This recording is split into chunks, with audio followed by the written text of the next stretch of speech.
BCA પ્રમુખ પ્રણવ અમીને કરેલા શક્તિ પ્રદર્શનને કારણે રાજકારણમાં ગરમાવો આવ્યો છે. એક ટૂંકી નોટિસ બાદ જ જે ડિનર કાર્યક્રમનું આયોજન કરવામાં આવ્યું હતું તેમાં મોટી સંખ્યામાં લોકોની હાજરી જોવા મળી, બીસીએના મેમ્બરોની હાજરી જોવા મળી અને જેણે પ્રણવ અમીન વિરુદ્ધ ઉભેલા વિરોધી પક્ષને કડકડતો જવાબ આપી દીધો હોય તેવું માનવામાં આવે છે. બરોડા ક્રિકેટ એસોસિએશન જેની એજીએમ આગામી 11 તારીખે યોજાવાની છે અને તે પૂર્વે બીસીએ પ્રમુખ પ્રણવ અમીન દ્વારા ડિનર કાર્યક્રમનું આયોજન કર્યું. ટૂંકી નોટિસ મોકલી તેમ છતાંય મોટી સંખ્યામાં બીસીએના મેમ્બરો આ ડિનર કાર્યક્રમમાં પહોંચ્યા. બીસીએ પ્રમુખ દ્વારા આયોજિત ડિનર કાર્યક્રમમાં બીસીએના મેમ્બરોનું આટલી મોટી સંખ્યામાં પહોંચવું એ એક પ્રકારે પ્રણવ અમીનનું વર્ચસ્વ હજુ પણ બીસીએમાં જળવાયેલું છે તે સ્પષ્ટ કરે છે. આગામી એજીએમમાં કદાચ જે પરિણામ છે તે એક તરફું હોઈ શકે છે તેવી પણ ચર્ચા થતી જોવા મળી. બીસીએ પ્રમુખ પ્રણવ અમીનના ટૂંકા નોટિસ પર યોજાયેલા ડિનર કાર્યક્રમમાં ખૂબ જ મોટી સંખ્યામાં બીસીએના મેમ્બરો એકત્રિત થઈ ગયા અને જેના કારણે એસોસિએશનના રાજકારણમાં ગરમાવો આવ્યો છે. આ સંગઠન દ્વારા પ્રણવ અમીન વિરુદ્ધ પડેલા વિરોધી જૂથને કડકડતો જવાબ આપવામાં આવ્યો હોવાનું માનવામાં આવે છે. કાર્યક્રમમાં હાજર રહેલા મેમ્બરોનો ઉત્સાહ અને એકતા જોઈને સ્પષ્ટ માહોલ ઊભો થયો છે કે આવનારી ચૂંટણીનું પરિણામ એકતરફી હોઈ શકે છે. એજીએમ જે નિર્ણાયક મુદ્દાઓ પર ચર્ચા થવાની છે તે પહેલા જ પ્રણવ અમીને પોતાના પક્ષમાં વિશાળ સભ્ય સમર્થન એકઠું કરીને વિરોધીઓને બેકફૂટ પર ધકેલી દીધા છે.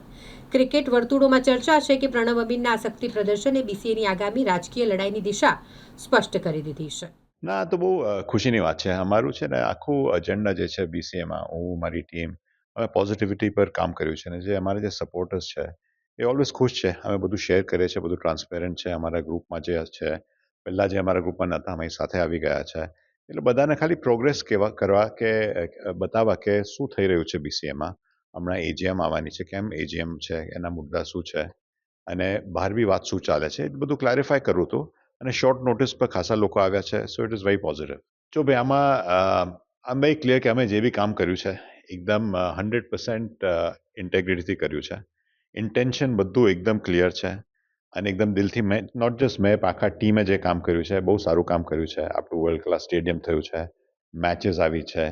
હવે અમુક લોકોને પેટમાં કશું દુખતું હશે, જે બી એ લોકોના રીઝન હશે, they can go out. As I said, અમે પોઝિટિવિટીથી કામ કરીએ છીએ.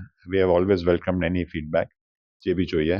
And members have been involve, જે બી હતા દે હેવ બીન ઇન્વોલ્વ. એમને કશું જુદું કરવું હોય, એમનો એજન્ડા કદાચ જુદો હશે, they most welcome to take it up.